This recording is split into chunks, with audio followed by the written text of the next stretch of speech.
ತಮ್ಮೆಲ್ಲರಿಗೂ ಸ್ವಾಗತ. ನಾನು ನಿಮ್ಮ ಕನ್ನಡದ ಹುಡುಗ ಪ್ರದೀಪ್. ಮೈಕ್ರೋಸಾಫ್ಟ್ ಎಕ್ಸೆಲ್ ಅನ್ನು ಕನ್ನಡದಲ್ಲಿ ಸುಲಭವಾಗಿ ಕಲಿಯುವಂಥ ಒಂದು ಸಣ್ಣ ಪ್ರಯತ್ನವನ್ನು ನಾನು ಮಾಡ್ತಾ ಇದ್ದೀನಿ. ದಯವಿಟ್ಟು ಈ ವಿಡಿಯೋನ ಲೈಕ್ ಮಾಡಿ, ಶೇರ್ ಮಾಡಿ, ಹಾಗೂ ನನ್ನ ಚಾನಲ್ ಇನ್ನೂ ಸಬ್ಸ್ಕ್ರೈಬ್ ಮಾಡಿಲ್ಲ ಅಂದರೆ ದಯವಿಟ್ಟು ಸಬ್ಸ್ಕ್ರೈಬ್ ಮಾಡಿ. ಬನ್ನಿ ಹಾಗಾದರೆ ಇವತ್ತಿನ ವಿಷಯ ಏನಂತ ತಿಳ್ಕೊಳ್ಳೋಣ.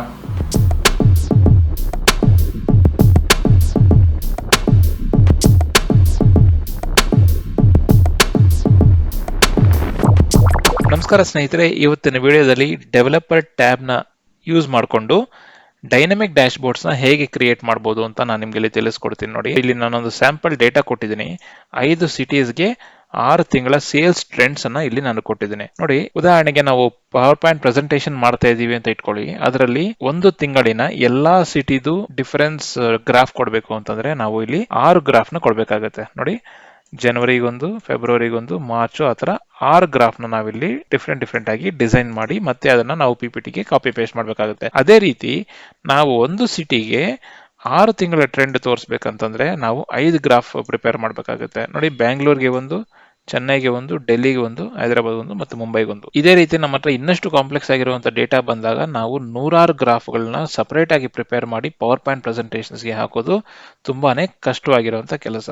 ಆದರೆ ಡೆವಲಪರ್ ಟ್ಯಾಬ್ ಮತ್ತೆ ಕೆಲವು ಸಿಂಪಲ್ ಫಾರ್ಮುಲಾಸ್ ನ ಬಳಸಿಕೊಂಡು ಒಂದೇ ಒಂದು ಕ್ಲಿಕ್ ಆಫ್ ಎ ಬಟನ್ ಅಲ್ಲಿ ನಾವು ಅಷ್ಟು ಗ್ರಾಫ್ ಅನ್ನು ನಾವು ಹೇಗೆ ಡೈನಮಿಕ್ ಆಗಿ ಮಾಡಬಹುದು ಅಂತ ನಾನಿಲ್ಲಿ ತಿಳಿಸ್ಕೊಡ್ತೀನಿ. ನೋಡಿ, ಮೊದಲನೇದಾಗಿ ಡೆವಲಪರ್ ಟ್ಯಾಬ್ ಅನ್ನೋದು ನಿಮಗೆ ಬೈ ಡಿಫಾಲ್ಟ್ ಎಕ್ಸೆಲ್ ಅಲ್ಲಿ ಇರೋದಿಲ್ಲ, ಆಕ್ಟಿವೇಟ್ ಆಗಿರೋದಿಲ್ಲ. ಇದನ್ನ ಆಕ್ಟಿವೇಟ್ ಮಾಡ್ಕೊಳೋದು ಹೇಗೆ ಅಂತಂದ್ರೆ ಫೈಲ್ ಮೆನು ಹೋಗಿ ಇಲ್ಲಿ ಆಪ್ಷನ್ಸ್ ಅಂತ ಕ್ಲಿಕ್ ಮಾಡಿ. ಆಪ್ಷನ್ಸ್ ಅಂತ ಕ್ಲಿಕ್ ಮಾಡಿದ್ಮೇಲೆ ಇಲ್ಲಿ ನೀವು ಕಸ್ಟಮೈಸ್ ರಿಬ್ಬನ್ ಅಂತ ಇರುತ್ತಲ್ಲ, ನೋಡಿ ಇಲ್ಲಿ ಕ್ಲಿಕ್ ಮಾಡಿದಾಗ ರೈಟ್ ಸೈಡ್ ಅಲ್ಲಿ ಡೆವಲಪರ್ ಅಂತ ಇರುತ್ತೆ. ಅದು ಬೈ ಡಿಫಾಲ್ಟ್ ನಿಮ್ಗೆ ಅನ್ಚೆಕ್ ಆಗಿರುತ್ತೆ. ನೀವು ಅದನ್ನ ಚೆಕ್ ಮಾಡಿಕೊಂಡು ಓಕೆ ಅಂತ ಮಾಡಬೇಕಾಗುತ್ತೆ. ಆಗ ನಿಮಗೆ ಡೆವಲಪರ್ ಟ್ಯಾಬ್ ಅನ್ನೋದು ಮೆನು ಬಾರ್ ಅಲ್ಲಿ ನಿಮ್ಗೆ ಕಾಣಿಸುತ್ತೆ. ಇವತ್ತಿನ ನಮ್ಮ ಟಾಪಿಕ್ಗೆ ನಾವು ಬರೀ ಈ ಕಂಟ್ರೋಲ್ಸ್ ಅನ್ನೋ ಒಂದು ಸೆಕ್ಷನ್ ಮಾತ್ರ ನಾವು ನೋಡೋಣ. ಇವತ್ತಿನ ಟಾಪಿಕ್ ಏನಪ್ಪಾ ಅಂತಂದ್ರೆ ನೋಡಿ, ಈ ಕಂಟ್ರೋಲ್ಸ್ ನ ನಾವು ಎಕ್ಸ್ಪ್ಲೋರ್ ಮಾಡೋಣ. ಈ ಕಂಟ್ರೋಲ್ಸ್ ಅಲ್ಲಿ ಬೇಸಿಕಲಿ 2 ವಿಧ ಇರ್ತದೆ. ಒಂದು ಫಾರ್ಮ್ ಕಂಟ್ರೋಲ್ಸ್, ಇನ್ನೊಂದು ಆಕ್ಟಿವ್ ಎಕ್ಸ್ ಕಂಟ್ರೋಲ್ಸ್ ಅಂತ. ನಾವು ಎಕ್ಸೆಲ್ ಅಲ್ಲಿ ಡ್ಯಾಶ್ ಬೋರ್ಡ್ ಬಳಸೋದಕ್ಕೆ ಫಾರ್ಮ್ ಕಂಟ್ರೋಲ್ಸ್ ನ ಯೂಸ್ ಮಾಡ್ತೀವಿ. ನೋಡಿ, ಇವೆರಡು ನಿಮ್ಗೆ ಸಿಮಿಲರ್ ಆಗಿರುತ್ತೆ. ಆದ್ರೆ ಈ ಆಕ್ಟಿವ್ ಎಕ್ಸ್ ಕಂಟ್ರೋಲ್ಸ್ ನ ಯೂಸ್ ಮಾಡಿದಾಗ ನೀವು ಅದರಿಂದ ಸ್ವಲ್ಪ ಕೋಡಿಂಗ್ ಬರಬೇಕಾಗುತ್ತೆ. ಆದ್ರೆ ಫಾರ್ಮ್ ಕಂಟ್ರೋಲ್ಸ್ ನ ನೀವು ಬಳಸಿದಾಗ ನಿಮ್ಗೆ ಕೋಡಿಂಗ್ ಏನು ಅವಶ್ಯಕತೆ ಇರೋದಿಲ್ಲ, ಸಿಂಪಲ್ ಆಗಿ ನಾವು ಕ್ರಿಯೇಟ್ ಮಾಡ್ಕೊಬಹುದು. ನೋಡಿ, ಈಗ ಸದ್ಯಕ್ಕೆ ನಾವು ಕೆಲವು ಫಾರ್ಮ್ ಕಂಟ್ರೋಲ್ಸ್ ನ ಬಳಸಿಕೊಂಡು ಈ ಡ್ಯಾಶ್ ಬೋರ್ಡ್ ಇಂದ ನಾವು ಕೆಲವು ಗ್ರಾಫ್ ಗಳನ್ನ ಹೇಗೆ ಡೈನಮಿಕ್ ಆಗಿ ಕ್ರಿಯೇಟ್ ಮಾಡೋದು ಅಂತ ನಾನು ತಿಳಿಸ್ಕೊಡ್ತೀನಿ. ನೋಡಿ, ಮೊದಲನೇದಾಗಿ ಇದು ಕಮಾಂಡ್ ಬಟನ್, ಇದರ ಅವಶ್ಯಕತೆ ನಮಗೆ ಇಲ್ಲ. ಕಾಂಬೋ ಬಾಕ್ಸ್ ಅಂತ ಇದೆಯಲ್ಲ, ಈ ಕಾಂಬೋ ಬಾಕ್ಸ್ ನ ಕ್ಲಿಕ್ ಮಾಡಿ ಪ್ಲಸ್ ಮಾರ್ಕ್ ಬರುತ್ತೆ. ಈ ಪ್ಲಸ್ ಮಾರ್ಕ್ ನ ನೀವು ನೋಡಿ ಈ ತರ ನೀವು ಡಿಸೈನ್ ಮಾಡ್ಕೊಳ್ಳಿ. ಈಗ ನಿಮ್ಗೆ ಇಲ್ಲಿ ಒಂದು ಡ್ರಾಪ್ ಡೌನ್ ತರ ಬರುತ್ತೆ ಈ ಕಾಂಬೋ ಬಾಕ್ಸ್ ಅಂತಂದ್ರೆ.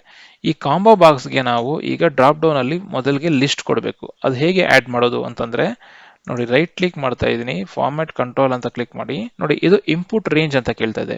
ಇನ್ಪುಟ್ ರೇಂಜ್ ಅಂತಂದ್ರೆ ಆ ಡ್ರಾಪ್ ಡೌನ್ ಅಲ್ಲಿ ಇರಬೇಕಾಗಿರುವಂತಹ ಒಂದು ಕಾಂಪೋನೆಂಟ್ಸ್ ಯಾವುದು. ಇಲ್ಲಿ ನಾವು ಮೊದಲನೇದಾಗಿ ನಾವು ಸಿಟೀಸ್ ನ ತಗೊಳ್ಳೋಣ. ಇಲ್ಲಿ ನೋಡಿ, ನಾನು ಕ್ಲಿಕ್ ಮಾಡ್ತೀನಿ, ಸಿಟೀಸ್ ವರ್ಟಿಕಲ್ ಆಗಿರೋದ್ರಿಂದ ನಾನು ತಗೊಂತಾ ಇದ್ದೀನಿ. ಈಗ ಸೆಲ್ ಲಿಂಕ್ ಅಂತ ಕೇಳ್ತಾ ಇದೆ. ಸೆಲ್ ಲಿಂಕ್ ಅಂದ್ರೆ ಏನು ಅಂತಂದ್ರೆ, ಉದಾಹರಣೆಗೆ ನೀವು ಬ್ಯಾಂಗ್ಳೂರ್ ಅಂತ ಸೆಲೆಕ್ಟ್ ಮಾಡಿದಾಗ ನಾವು ಎಷ್ಟನೇ ಕಾಂಪೋನೆಂಟ್ ಸೆಲೆಕ್ಟ್ ಮಾಡಿದ್ವಿ, ಮೊದಲನೇ ಸಿಟಿ ಅಂದ್ರೆ 1 ಅಂತ ಬರಬೇಕು. ಆ 1 ಅನ್ನೋದು ಯಾವ ಸೆಲ್ ಅಲ್ಲಿ ಕ್ಯಾಪ್ಚರ್ ಆಗಬೇಕು ಅಂತ ಇಲ್ಲಿ ಕೇಳ್ತಾ ಇದೆ. ನೋಡಿ, ನಾನು ಸೆಲ್ ಲಿಂಕ್ ಅಂತ ಕ್ಲಿಕ್ ಮಾಡಿ ರ್ಯಾಂಡಮ್ ಆಗಿ ಯಾವುದೋ ಒಂದು ಸೆಲ್ ನ ನಾನು ಇಲ್ಲಿ ತಗೊಂತಾ ಇದ್ದೀನಿ. ಓಕೆನಾ? ಅದಾದ ನಂತರ ಇದು by default drop down lines 8 ಅಂತ ಇರುತ್ತೆ. ಇದ್ರ ಬಗ್ಗೆ ನೀವೇನು ಜಾಸ್ತಿ ತಲೆ ಕೆಡಿಸ್ಕೊಳ್ಳೋ ಅವಶ್ಯಕತೆ ಇಲ್ಲ.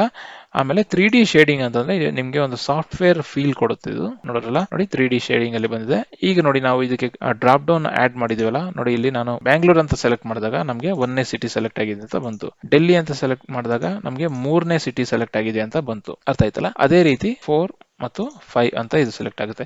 ಇದನ್ನ ನಾವು ಡೈನಮಿಕ್ ಆಗಿ ಹೇಗೆ ಬಳಸ್ಕೋಬಹುದು ಅಂತ ನಾನು ಇಲ್ಲಿ ನಿಮ್ಗೆ ತಿಳಿಸ್ಕೊಡ್ತೀನಿ. ನೋಡಿ, ಮೊದಲನೇದಾಗಿ ನಾನು ಇದನ್ನ ಎಕ್ಸಾಕ್ಟ್ ರೆಪ್ಲಿಕಾ ಒಂದು ಫಾರ್ಮ್ಯಾಟ್ ನ ಇಲ್ಲಿ ಕ್ರಿಯೇಟ್ ಮಾಡ್ಕೊಂತ ಇದ್ದೀನಿ. ಓಕೆ, ಇಲ್ಲಿ ನಾನು ಎಲ್ಲಾನು ಡಿಲೀಟ್ ಮಾಡ್ತೇನೆ. ಈ ಹಿಂದಿನ ವಿಡಿಯೋ ನೀವು ಆಫ್ಸೆಟ್ ಫಂಕ್ಷನ್ ನೀವು ನೋಡಿದಾದ್ರೆ ಆ ಆಫ್ಸೆಟ್ ಅನ್ನೋ ಒಂದು ಫಾರ್ಮುಲಾನ ಬಳಸ್ಕೊಂಡು ಮತ್ತು ಯಾವ ಸಿಟಿ ಸೆಲೆಕ್ಟ್ ಮಾಡ್ತೀವೋ ಆ ಸಿಟಿಗೆ ತಕ್ಕಂಗೆ ನಮಗೆ ಇಲ್ಲಿ ಡೇಟಾ ಬರೋ ತರ ನಾನು ಇಲ್ಲಿ ಮಾಡ್ತೀನಿ. ನೋಡಿ, ಉದಾಹರಣೆಗೆ ಮೊದಲನೇದಾಗಿ ಸಿಟಿ, ಇದಕ್ಕೆ ನಾನು ಆಫ್ಸೆಟ್ ಅಂತ ಬಳಸ್ತೀನಿ. ಆಫ್ಸೆಟ್ ಅಂತ ಬಳಸಿ ರೆಫರೆನ್ಸ್ ಅಂದ್ರೆ ಏನು, ಎಲ್ಲಿಂದ ಸ್ಟಾರ್ಟಿಂಗ್ ಪಾಯಿಂಟ್. ಸೊ ನಾನು ಸಿಟಿಯಿಂದ ಸ್ಟಾರ್ಟಿಂಗ್ ಪಾಯಿಂಟ್ ನ ಫ್ರೀಸ್ ಮಾಡಿ ನಂಬರ್ ಆಫ್ ರೋಸ್ ಏನಪ್ಪಾ ಇದೆ ಅಂದ್ರೆ ನೋಡಿ, ಇಲ್ಲಿ ಏನು ಡೈನಮಿಕ್ ಆಗಿ ಬರುತ್ತೋ ಅದನ್ನ ನಾನು ರೋಸ್ ಅಂತ ತಗೊಂತೀನಿ. ಓಕೆ, ಇದನ್ನು ಕೂಡ ನಾನು ಫ್ರೀಸ್ ಮಾಡ್ತಾ ಇದ್ದೀನಿ. ಈಗ ನಂಬರ್ ಆಫ್ ಕಾಲಮ್ಸ್ ಅಂತಂದ್ರೆ ನಾನು ಮೊದಲನೇದಾಗಿ ಏನೂ ಕೊಡೋದಿಲ್ಲ, ಇಲ್ಲಿ ಕ್ಲೋಸ್ ಮಾಡಿ ಎಂಟರ್ ಕೊಡ್ತೀನಿ. ನೋಡೋದ್ರಲ್ಲ, ನಾನು 5ನೇ ಸಿಟಿ ಸೆಲೆಕ್ಟ್ ಮಾಡಿದಾಗ ಮುಂಬೈ ಅಂತ ಬಂತು, ನೋಡಿ ಡೆಲ್ಲಿ ಅಂತ ಬಂತು. ಅದೇ ರೀತಿ ಚೆನ್ನೈ. ಅರ್ಥ ಆಯ್ತಲ್ಲ? ಈ ಫಾರ್ಮುಲಾನ ನಾನು ಈ ರೈಟ್ ಸೈಡ್ಗೆ ಕಾಪಿ ಮಾಡಿ ಫಾರ್ಮುಲಾಸ್ನ ಕಾಪಿ ಮಾಡ್ತೀನಿ. ನೋಡಿ ಇಲ್ಲಿ ನಮಗೆ ಬೇಕಾಗಿರೋದು ಏನಪ್ಪಾ ಅಂತಂದ್ರೆ ಚೆನ್ನೈಗೆ ಇರುವಂತ ಜನವರಿ ನಂಬರ್ಸ್ ನಮಗೆ ಬೇಕಿಲ್ಲಿ. ನಾನೇನ್ ಮಾಡ್ತೀನಿ, ಇಲ್ಲಿ ಆಫ್ಸೆಟ್ ಅನ್ನೋದನ್ನ B3 ಇದೆಯಲ್ಲ, ಇದನ್ನ ನಾನು ಡೈನಮಿಕ್ ಮಾಡ್ಕೊಂತೀನಿ. ಹೇಗೆ ಅಂತಂದ್ರೆ ಇಲ್ಲಿ ನಾನು ಡಾಲರ್ ಸಿಂಬಲ್ ತೆಗಿತೀನಿ, ಇದನ್ನೇ ನಾನು ರೈಟ್ ಸೈಡ್ಗೆ ಫಾರ್ಮುಲಾಸ್ ನಾನು ಕಾಪಿ ಮಾಡ್ಕೊಂತೀನಿ. ನೋಡಿ ಈಗ ನಾವು ಚೆನ್ನೈಗೆ ನೋಡೋದಾದ್ರೆ 15,322, 21,000 ನೋಡಿ ಎಲ್ಲ ರೆಡಿ ಆಗಿ ಇದೆ ಇಲ್ಲಿ. ಅದೇ ರೀತಿ ನಾನು ಇಲ್ಲಿ ಚೇಂಜ್ ಮಾಡಿದೆ ಅನ್ಕೊಳ್ಳಿ, ಬ್ಯಾಂಗ್ಳೂರ್ ಅಂತ ಚೇಂಜ್ ಮಾಡಿದೆ. ಸೊ ಬ್ಯಾಂಗ್ಳೂರ್ ಅಂತ ಚೇಂಜ್ ಮಾಡಿದಾಗ ಏನಾಯ್ತು ನೋಡಿ, ಬ್ಯಾಂಗ್ಳೂರ್ ಸಂಬಂಧಪಟ್ಟ ನಂಬರ್ಸ್ ನಮಗೆ ಡೈನಮಿಕ್ ಆಗಿ ಬಂತು. ಈಗ ಇದರ ಬೇಸಿಸ್ ಮೇಲೆ ನಾವು ಒಂದು ಗ್ರಾಫ್ ಅನ್ನ ಡಿಸೈನ್ ಮಾಡೋಣ. ನೋಡಿ ಇನ್ಸರ್ಟ್ ಹೋಗಿ ಇಲ್ಲಿ ಒಂದು ನಾವು ಗ್ರಾಫ್ ನ ಡಿಸೈನ್ ಮಾಡೋಣ. ಇಲ್ಲಿ ಉದಾಹರಣೆಗೆ ನಾವು ಸಿಂಪಲ್ ಆಗಿರುವಂತಹ ಒಂದು 2D ಕಾಲಮ್ ಚಾರ್ಟ್ ನಾವು ಬಳಸ್ಕೋಣ. ಓಕೆನಾ, ಈ ನಂಬರ್ಸ್ ನನಗೆ ಬೇಡ, ಇದಕ್ಕೆ ಒಂದು ಒಳ್ಳೆ ಡಿಸೈನ್ ಕೊಡೋಣ.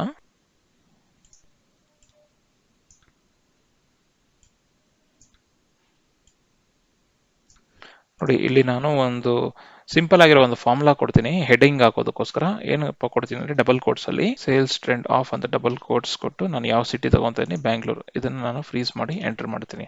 ನೋಡಿ ಸೇಲ್ಸ್ ಟ್ರೆಂಡ್ ಆಫ್ ಬ್ಯಾಂಗ್ಳೂರ್ ಅನ್ನೋದು ನನಗೆ ಗ್ರಾಫ್ ಅಲ್ಲಿ ಡೈನಾಮಿಕ್ ಆಗಿ ಬೇಕಾಗಿರುವಂತಹ ಒಂದು ಹೆಡರ್.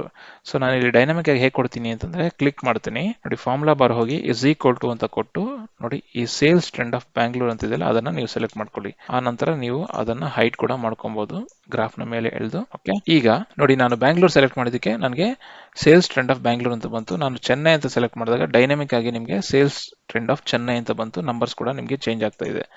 ನೋಡಿ ಇದಕ್ಕೆ ನಾನು ಡೇಟಾ ಲೇಬಲ್ಸ್ ಕೂಡ ಕೊಡ್ತೀನಿ. ನೋಡಿದ್ರಲ್ಲ, ಈಗ ಸಿಂಪಲ್ ಆಗಿ ಡ್ರಾಪ್ ಡೌನ್ ಮತ್ತು ಆಫ್ಸೆಟ್ ನ ಬಳಸ್ಕೊಂಡಿದ್ದಕ್ಕೆ ನಮಗೆ 5 ಗ್ರಾಫ್ ನಾವು ಒಂದೇ ಒಂದು ಕ್ಲಿಕ್ ಅಲ್ಲಿ ನಮಗೆ ಪಡಿಬಹುದಾಗ್ತದೆ. ನೋಡಿ ನಿಮ್ಗೆ ಬ್ಯಾಂಗ್ಳೂರ್ ಬೇಕಾ ಬ್ಯಾಂಗ್ಳೂರ್, ಚೆನ್ನೈ ಬೇಕಾ ಚೆನ್ನೈ, ಡೆಲ್ಲಿ, ಹೈದರಾಬಾದ್, ಮುಂಬೈ, ಸೊ ನೀವು ಯಾವ್ದು ಗ್ರಾಫ್ ಆದ್ರೂ ತಗೊಳ್ಳಿ. ನೋಡಿ ಇದನ್ನ ನೀವು ಕಾಪಿ ಮಾಡಿ ಒಂದು PPT ನಲ್ಲಿ ಪೇಸ್ಟ್ ಮಾಡ್ಕೊಬಹುದು. ಅದೇ ರೀತಿ ನೀವು ಬ್ಯಾಂಗ್ಳೂರ್ ಹೋಗಿ ಮತ್ತೆ ನೀವು PPT ನಲ್ಲಿ ಪೇಸ್ಟ್ ಮಾಡ್ಕೊಬಹುದು. ಅಂದ್ರೆ ನಿಮಗೆ 5 ಗ್ರಾಫ್ ಅನ್ನು ಕ್ರಿಯೇಟ್ ಮಾಡುವಂತ ಎಫರ್ಟ್ ಇಲ್ಲಿ ನಿಮ್ಗೆ ಸೇವ್ ಆಗುತ್ತೆ. ಅರ್ಥ ಆಯ್ತಲ್ಲ? ನೋಡಿ ಇದೇ ರೀತಿ ನಾನು ಇದೇ ಗ್ರಾಫ್ ನ ಇನ್ನೊಂದು ವೆರೈಟಿನಲ್ಲಿ ಇನ್ನೊಂದು ಕಾಂಪೋನೆಂಟ್ ನ ಬಳಸ್ಕೊಂಡು ನಾನು ನಿಮ್ಗೆ ತೋರಿಸ್ಕೊಡ್ತೀನಿ. ನೋಡಿ ಉದಾಹರಣೆಗೆ ನೋಡಿ ಡೆವಲಪರ್ ಹೋಗಿ ಇನ್ಸರ್ಟ್ ಅಂತ ಕ್ಲಿಕ್ ಮಾಡಿ. ನೋಡಿ ಇವಾಗ ನಾವು ಕಾಂಬೋ ಬಾಕ್ಸ್ ಯೂಸ್ ಮಾಡೋದಲ್ಲ, ಅದೇ ರೀತಿ ನಾವು ಇನ್ನೊಂದು ಲಿಸ್ಟ್ ಬಾಕ್ಸ್ ಅಂತ ಇದೆ. ಲಿಸ್ಟ್ ಬಾಕ್ಸ್ ಅಂತಂದ್ರೆ ನೋಡಿ ಅದನ್ನು ಕೂಡ ನೀವು ಈ ತರ ಡ್ರ್ಯಾಗ್ ಮಾಡ್ಕೊಳ್ಳಿ. ಕಾಂಪೋನೆಂಟ್ ಬಂದ್ಬಿಟ್ಟು ನಿಮ್ಗೆ ಸೇಮ್ ಇರುತ್ತೆ. ರೈಟ್ ಕ್ಲಿಕ್ ಮಾಡಿ ಫಾರ್ಮ್ಯಾಟ್ ಕಂಟ್ರೋಲ್ ಅಂತ ಕ್ಲಿಕ್ ಮಾಡಿ. ನೋಡಿ ಇಲ್ಲಿ ಕೂಡ ನಿಮ್ಗೆ ಇಂಪುಟ್ಸ್ ಸೇಮ್ ಇರುತ್ತೆ. ನೋಡಿ ಇಂಪುಟ್ ರೇಂಜ್ ಏನಪ್ಪಾ ಅಂದ್ರೆ ನಮ್ಗೆ ಸಿಟೀಸ್ ಬೇಕು. ಸೊ ಸಿಟೀಸ್ ನಾನು ಸೆಲೆಕ್ಟ್ ಮಾಡ್ಕೊಂತ ಇದ್ದೀನಿ. ಅದಾದ ನಂತರ ಸೆಲ್ ಲಿಂಕ್. ನೋಡಿ ಸೆಲ್ ಲಿಂಕ್ ನೀವು ಒಂದೇ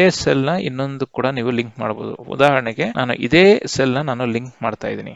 ಓಕೆನಾ, ಅದಾದ ನಂತರ ಇದರಲ್ಲಿ ನಿಮ್ಗೆ ಸಿಂಗಲ್ ಸೆಲೆಕ್ಟ್, ಮಲ್ಟಿ ಸೆಲೆಕ್ಟ್ ಮತ್ತು ಎಕ್ಸ್ಟೆಂಡ್ ಅಂತ ಇದೆ. ನಮ್ಗೆ ಇಲ್ಲಿ ಬೇಕಾಗಿರೋದು ಸಿಂಗಲ್ ಸೆಲೆಕ್ಟ್.